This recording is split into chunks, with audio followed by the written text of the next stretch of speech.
Iran के खिलाफ अब डोनाल्ड ट्रंप शांत पड़ गए हैं।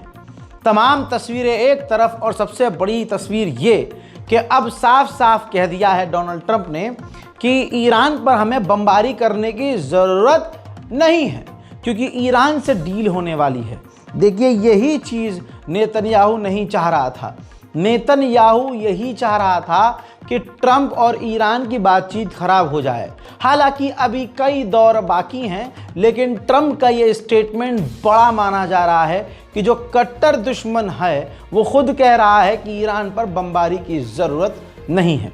ये बड़ा झटका इजराइल के लिए माना जा रहा है। उधर नेतन्याहू का एक वीडियो सामने आया है जिसमें नेतन्याहू ने कहा है कि हमें ईरान का जो न्यूक्लियर फैसिलिटी है हम वो पूरी तरह से ख़त्म करेंगे, हम उसमें कोई कॉम्प्रोमाइज़ नहीं करेंगे और हम 100% करेंगे। यानी वो अमेरिका की तरफ इशारा कर रहे हैं कि कोई हमारा साथ दे या ना दे, इजराइल कंफर्म है कि वो ईरान के न्यूक्लियर फैसिलिटीज़ को तबाह करेगा।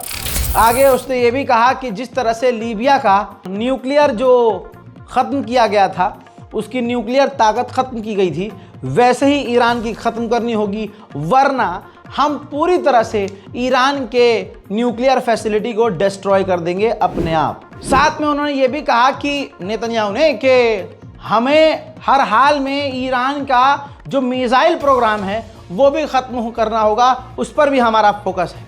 साथ में इजराइल ने यह भी एक्सेप्ट किया, नेतन्याहू ने यह भी एक्सेप्ट किया कि हमने दसियों सालों तक ईरान के न्यूक्लियर जो प्रोग्राम है उसको डिले किया है, अभी तक उनको रोका था। लेकिन दोस्तों, अंदर की बात यह है कि आज दुश्मन कह रहा है कि हमने दसियों साल तक रोका, लेकिन सवाल अब ये है, रोक तो ना पाया। इतना करीब ईरान न्यूक्लियर के हो चुका है कि 3 हफ्ते के अंदर ईरान परमाणु हासिल कर सकता है। नेतन्याहू ने अपनी पीठ थपथपाते हुए कहा कि हमारी ही वजह से, इजराइल की ही वजह से उसके पास यानी ईरान के पास अभी तक परमाणु नहीं है। इजराइल के प्रधानमंत्री नेतन्याहू ने इस स्पीच में कई खुलासे किए।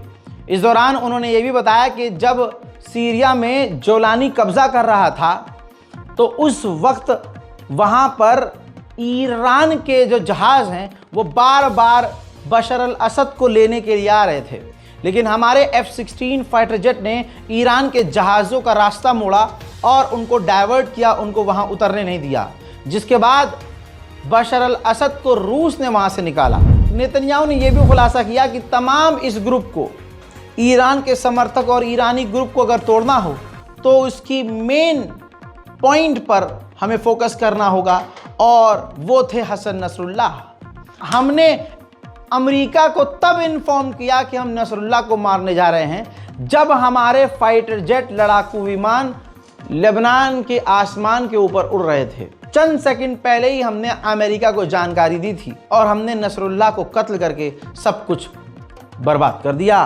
पूरा का पूरा ग्रुप टूट गया। हजरात, उधर फॉक्स न्यूज़ पर अमेरिका के सेनेटर ने इजराइल, अमेरिका इन सब का डर जता दिया।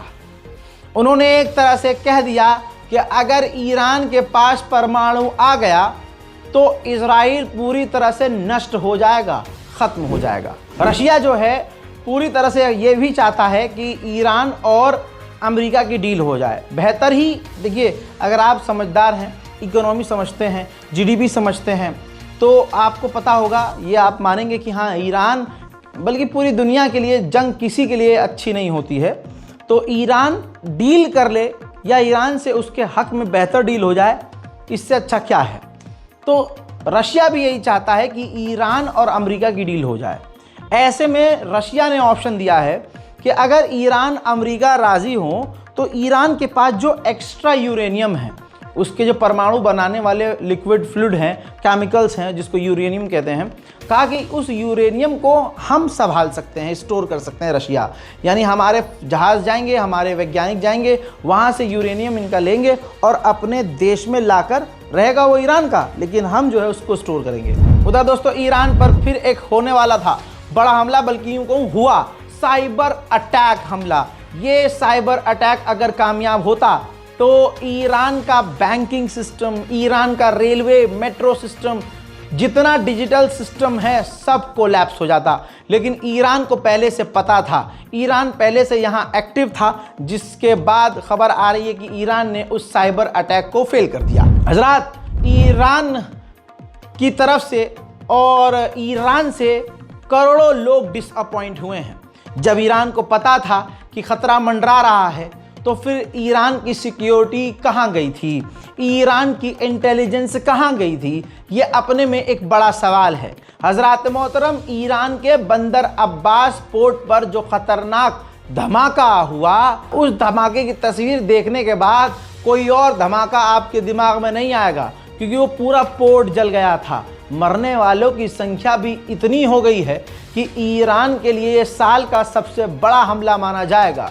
40 लोगों की तस्वीर देखिए, अल्लाह अकबर। ईरान में इस धमाके में 40 लोग मारे गए हैं और कम से कम 1200 घायल हैं। ये पूरा आप बंदर अब्बास पोर्ट देख रहे हैं। कई तस्वीर, कई झलक आपको यहाँ ऐसी दिखेगी जहाँ अभी भी सिर्फ आग आग और धुआं धुआं आपको नजर आ रहा होगा। हजरात, 10,000 कंटेनर, ईरान का इतना बड़ा नुकसान हुआ है कि साल में, आप देख रहे हैं वीडियो में, आप खुद देखिए ना, ये स्क्रीन पे जो चल रही है, 10,000 कंटेनर तबाह हो गए हैं। इसके अंदर सिर्फ विस्फोटक नहीं, और भी तमाम चीज़ें थी जो पूरी तरह से तबाह और बर्बाद हो चुकी हैं। अगर ईरान का अनुमान लगाया जाए कि नुकसान कितना है, तो पिछले 10 सालों में ईरान का इतना बड़ा नुकसान नहीं हुआ। एक तो ईरान पर पाबंदी, ऐसे में ईरान अपने डिफेंस पर खर्चा कर रहा है और मिसाइल बनाने के पार्ट्स ले रहा है, और ऐसे में उस पूरे पोर्ट पर धमाका हो जाता है। जाहिर सी बात है, अब ईरान चीख चीख कर कहता रहे कि यह हादसा था, हादसा था, कोई मानने वाला नहीं है। अब ईरान के अखबार, ईरान की मीडिया, ईरान के लोग खुद कह रहे हैं कि इसमें इजराइल का हाथ था, और इजराइल एक्सेप्ट नहीं करेगा, ये सभी जानते हैं। अभी तो नहीं करेगा, करेगा नेतन्याहू एक्सेप्ट, लेकिन कुछ समय बाद। हजरात, इतना बड़ा हमला हुआ, इतना बड़ा नुकसान ईरान का हुआ, जिसके बाद ईरान के supreme leader Ayatollah Syed Ali खामनाई ने जांच के आदेश दे दिए हैं। वहीं तस्वीर आपके सामने, ईरान के राष्ट्रपति जो हैं उस पोर्ट पर जो लोग घायल, जो जिंदा बच गए हैं, उनसे मिलने के लिए पहुंचे, उन तमाम मरीजों से मिले, उनका हालचाल भी लिया है। मोहतरम हजरात, इतना खतरनाक ये हमला था, जितनी चर्चा इसकी होनी चाहिए उतनी नहीं हुई। एक सीसीटीवी फुटेज मैं आपको दिखाने वाला हूँ ईरान की। जब वो धमाका हुआ तो जो शॉक वेव, जो एक खतरनाक वेव महसूस हुई थी ईरान के लोगों को, वो साफ नज़र आ रहा है। देखिए, यहाँ महिलाएं बैठी हुई हैं, एकदम से झटका लगा, भूकंप जैसा आ गया था। अल्लाह अकबर, ऐसा हमला है। देखिए, वहाँ जो महिलाएं एम्प्लॉय काम कर रही थी, उनको इतना तगड़ा झटका लगा कि उनके मुंह पर चोट आई है और बुरी तरह से वो घायल हुई और ज़मीन पर भी गिर गए कई लोग। मतलब एकदम भूकंप की तरह ये एक झटका था। ईरान अपने ही दम पर इतनी बड़ी आग को तो नहीं बुझा सकता था। 18 से 19 घंटे उस आग को बुझाने में लग गए, वो भी तब जब रशिया ने अपने अपना एक ईमानदारी से खुद का दोस्त मानते हुए उसी वक्त फायर फाइटर्स जहाज़ भेज दिए थे।